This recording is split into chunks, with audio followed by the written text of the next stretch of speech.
Salut les héros. Aujourd'hui, nouvelle vidéo. On se retrouve donc pour la vidéo théorie. Deuxième partie sur 3 de l'analyse du trailer, du second trailer de Spider-Man No Way Home. Donc, sans plus tarder, on va commencer maintenant. Première théorie, ou devrais-je dire, premier secret de Polichinelle, qui nous amènera sûrement vers des théories. La présence des 3 Spider-Man. Donc on parle bien du Spider-Man de Tobey Maguire de la trilogie Sam Raimi, du Spider-Man d'Andrew Garfield de la saga The Amazing Spider-Man, et qui accompagneront Tom Holland de la saga Spider-Man du MCU. Ces 3 personnages, à l'heure actuelle, n'ont pas été confirmés, à part Tom Holland. On sait que Tom Holland tient le rôle principal de ce film, mais les 2 autres qui l'accompagneront ne sont pas encore confirmés.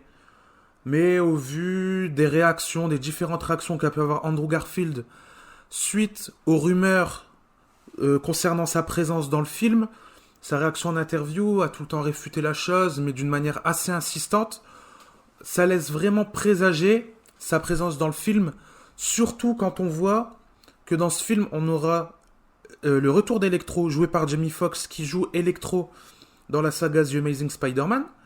Et on a aussi le retour du lézard qui a le même design que le lézard de la saga The Amazing Spider-Man. Donc on aura un retour du Dr. Connors avec ses pouvoirs. Parce que dans The Amazing Spider-Man, on peut revenir 30 secondes dessus. Dans The Amazing Spider-Man, le Dr. Connors se fait enlever ses pouvoirs. Donc il n'est plus le lézard, il redevient le Dr. Connors et se fait enfermer.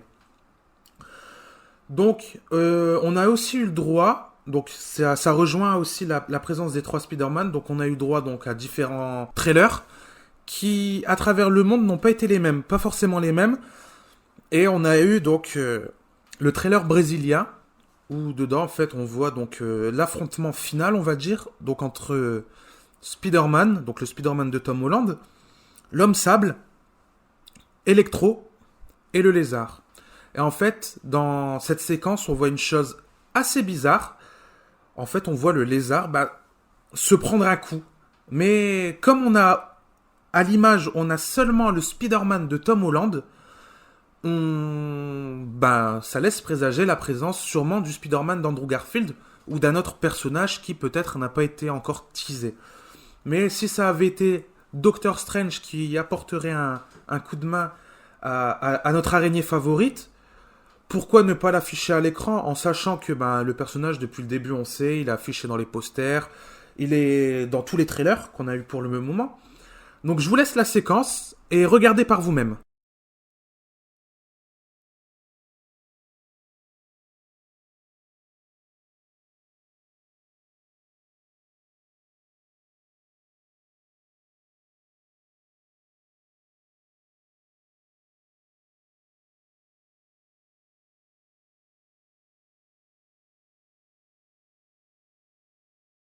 Donc voilà, comme vous avez pu le constater, donc on voit bien que le lézard se prend un coup. Ça a été mal édité par l'équipe de Sony Brésil, ou soit c'est un oubli involontaire, donc c'est plus de l'oubli. Ça a peut-être été fait exprès de la part de Sony pour qu'on parle du trailer, pour qu'on continue à théoriser sur le trailer, comme je le fais actuellement, pour que en fait la hype ne redescende pas d'ici le 15 décembre et la date de sortie française.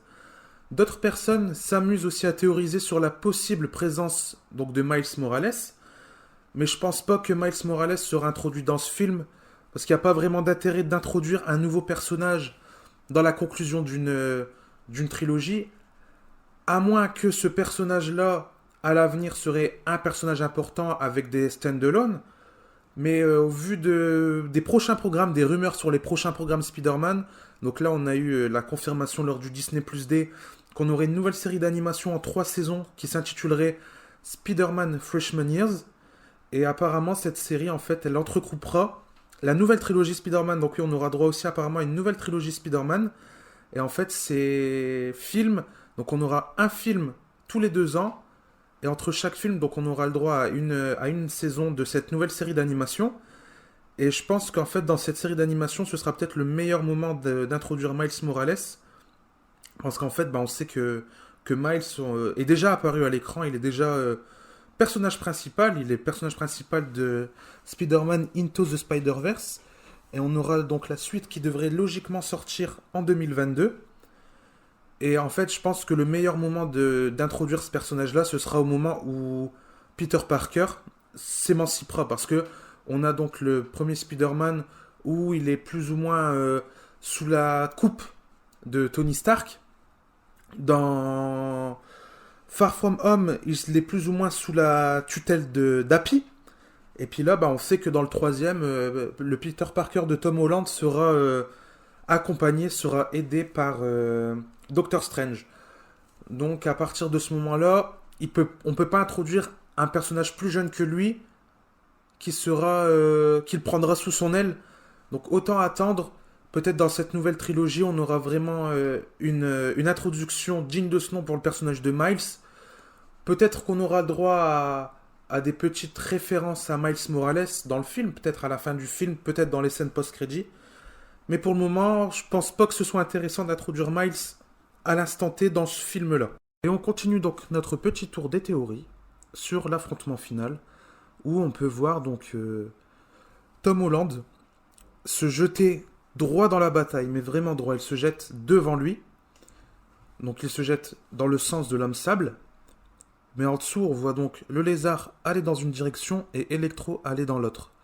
On peut aussi imaginer, surtout quand on revient sur la vidéo que je vous ai affichée à l'écran juste avant, qu'en fait, au-dessus de lui et en dessous de lui, donc on aura le droit au Spider-Man de Tobey Maguire au-dessus qui va aller combattre Electro. Et en dessous de lui, ce sera sûrement le Spider-Man d'Andrew Garfield qui ira se battre contre le lézard. À la fin du trailer, on voit MJ chuter de l'échafaudage suite à la chute du bouclier qui est censé remplacer un des éléments de la Statue de la Liberté pour rendre hommage à Captain America. Et pendant sa chute, donc on voit de Peter se jeter dans le vide, donc c'est le Peter Parker de Tom Holland, toujours, se jeter dans le vide pour la rattraper. Et à la fin, en fait, le trailer donc s'arrête sur la main de MJ qui essaie d'attraper la main de Peter, ou la main de Peter qui essaie de rattraper la main de MJ. On pourrait penser que ce soit Andrew Garfield, oui, le Spider-Man d'Andrew Garfield qui essaie de rattraper MJ pour, on va dire, se rattraper de la chute de Gwen Stacy dans The Amazing Spider-Man 2, parce qu'il n'arrive pas à la rattraper et Gwen Stacy meurt. Donc Gwen Stacy, elle est jouée par Emma Stone dans le film. Mais moi, je pense pas que ce soit la main du Spider-Man d'Andrew Garfield, parce qu'on voit les doigts. Et les doigts du Spider-Man d'Andrew Garfield, la couleur, elle est inversée, alors qu'on voit très clairement que Peter, à ce moment-là, a la Integrated Suit, et c'est vraiment les couleurs de cette tenue. Donc je pense que le Peter de Tom Holland n'arrivera pas à la rattraper, et ce sera bien le Peter d'Andrew Garfield qui rattrapera MJ lors de sa chute. Et voilà, la vidéo touche à sa fin, mais avant ça, une dernière petite théorie, et celle-ci portera sur Tante May. Donc dans le trailer, on peut voir Tante May courir dans une espèce de couloir. Pourquoi est-ce qu'elle court? On ne sait pas. Est-ce qu'elle court pour échapper à un danger? Pour prévenir quelqu'un du danger? Là, on ne sait toujours pas, parce qu'on pourrait déjà penser qu'elle fuit un danger, et ce danger, ce serait donc le Docteur Octopus, puisqu'on sait que le Docteur Octopus a un penchant pour Tante May, parce que dans un run comics, il se marie avec Tante May. Dans le Spider-Man 2 de Sam Raimi, le Docteur Octopus kidnappe Tante May. Donc on pourrait imaginer peut-être que le Docteur Octopus, à ce moment-là, souhaiterait la kidnapper afin de faire du mal à Peter. Ou alors, peut-être que là, ce serait le moment tragique du film. Parce qu'on a déjà eu un moment tragique dans Endgame avec la mort de Tony Stark, la deuxième figure paternelle pour Peter, on va dire. Parce que bon, même si on n'a toujours pas vu Oncle Ben, mais on imagine que l'Oncle Ben ait existé dans cet univers-là. Et qu'il est sûrement mort vu qu'on ne l'a toujours pas vu, ou peut-être qu'il est parti. Et bah là, ce serait la mort donc de Happy Hogan. Parce que comme dans le premier trailer, dans le second, on a la même scène où on voit donc Happy dans une voiture qui a l'air d'être menacée. Donc est-ce qu'à ce moment-là, Happy se ferait tuer? Et à ce moment-là, peut-être que Tante May essaierait d'aller le sauver au dernier moment. Parce qu'après, on a aussi une séquence où Peter prend Tante May dans ses bras et puis il dit qu'il n'a plus rien faire. Donc voilà, c'est ma vision de la chose, c'est ma vision de cette scène-là. Peut-être qu'on aura donc ce moment tragique et la troisième figure paternelle de Peter qui pourrait venir à mourir dans ce film. parce qu'on sait que ce serait un film tragique. Il y aura de la tragédie dedans parce que c'est Tom Holland qui l'a dit. Quand il a été interviewé à propos du film, il a dit que ça allait être un film qui aurait des scènes plutôt tristes, des moments plutôt tristes. Donc voilà, c'était la dernière théorie. C'était une vidéo plutôt légère. Après, c'est des théories. Donc je pense que tout à chacun a le droit de s'imaginer et de rêver. Après, c'est fait pour ça. L'univers du Marvel Cinematic Universe est fait pour ça aussi. Je pense que tous les indices qu'on a à travers les films et les séries sont faits pour faire rêver les spectateurs, pour que les spectateurs théorisent dessus. Donc voilà. J'espère que vous avez apprécié cette vidéo. Si vous l'avez appréciée, n'hésitez pas à mettre un pouce bleu, à l'écrire dans l'espace des commentaires. Et je vous invite aussi à débattre ensemble dans l'espace des commentaires. Bonne soirée les héros, à la prochaine.